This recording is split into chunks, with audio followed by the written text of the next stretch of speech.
So hello everyone, welcome back to another video. তো দিন এগোতে থাকছে এবং তাণ্ডব সিনেমার একটার পর এক ফ্যানমেড পোস্টার আমরা দেখতেই পাচ্ছি। বারংবার তাণ্ডবের ফ্যানমেড পোস্টার আসতেই চলেছে এবং 750-র উপরে ক্রু মেম্বার নিয়ে তাণ্ডব সিনেমা শুটিং হচ্ছে। এবার ভাবো যে তাণ্ডবের যে ফ্যাক্টরি সিকোয়েন্স, জেল সিকোয়েন্স, এগুলো কেন? 750+ ক্রু আজ পর্যন্ত বাংলা ইন্ডাস্ট্রিতে যতগুলো সিনেমা হয়, কমার্শিয়াল সিনেমা, খুব কম লেভেলের সিনেমায় কিন্তু এই বিষয়গুলো আমরা জানতে পারি, শুনতে পাই। তো সেই রকমই একটা ছবি হতে চলেছে শাকিব খানের আপকামিং সিনেমা তাণ্ডব। এই সিনেমাতে কোনো এক চরিত্রে কিন্তু আফজাল হোসেনকে আমরা দেখতে পাবো এবং তার ক্যারেক্টারটা একটা খুব ইম্পর্টেন্ট ক্যারেক্টার এখানে সে প্লে করতে চলেছে। সেটা কিসের ওপর সেটা এখন বলা বাহুল্যের বাইরে। তবে এখনো পর্যন্ত সিনেমার শুটিং কিন্তু মোটামুটি 70 ভাগ কিন্তু এখনো শেষ হয়েছে এবং এখনো কিছু কিছু পোর্শন আছে যেগুলো বাংলাদেশে শুটিং হওয়া মানে এখনো বাকি আছে, সেইগুলো হয়তো তারা করছে। বাট ইন্ডিয়াতে এই সিনেমার টিম পুরোপুরি পাড়ি দেবে এবং ইন্ডিয়াতে হয়তো মুম্বাইতে বা ওয়েস্ট বেঙ্গলে কোথাও একটা এই সিনেমার শুটিং কিন্তু করা হবে। কলকাতাতেই বা মুম্বাইতেই হয়তো তুফানের সময়ও তারা শুটিং করেছিল, বরবাদ তো মুম্বাইতে শুটিং করা হয়েছিল।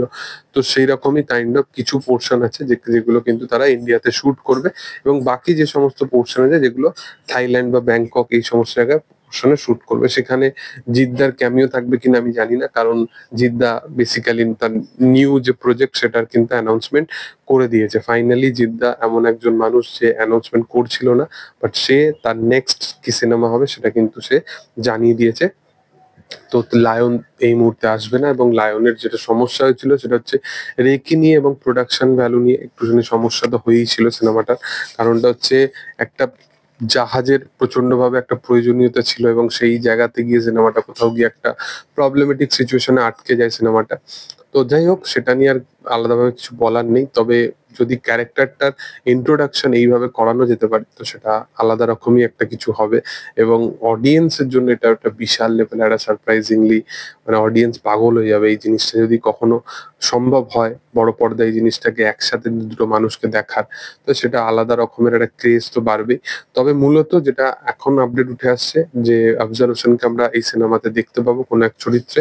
দেখার যে সেটা কিসের চরিত্র হয়। তবে শাকিব খান সে কিন্তু তাণ্ডবের সেট থেকে তার যেরকম লুক ভাইরাল হচ্ছে, তার যেরকম ফ্যানমেড পোস্টার বারবার বানানো হচ্ছে, সেগুলো কিন্তু আলাদাই লেভেলের এবং তার যে ফ্যানেদের ক্রেজ সেটা সত্যি আটকানো যাবে না।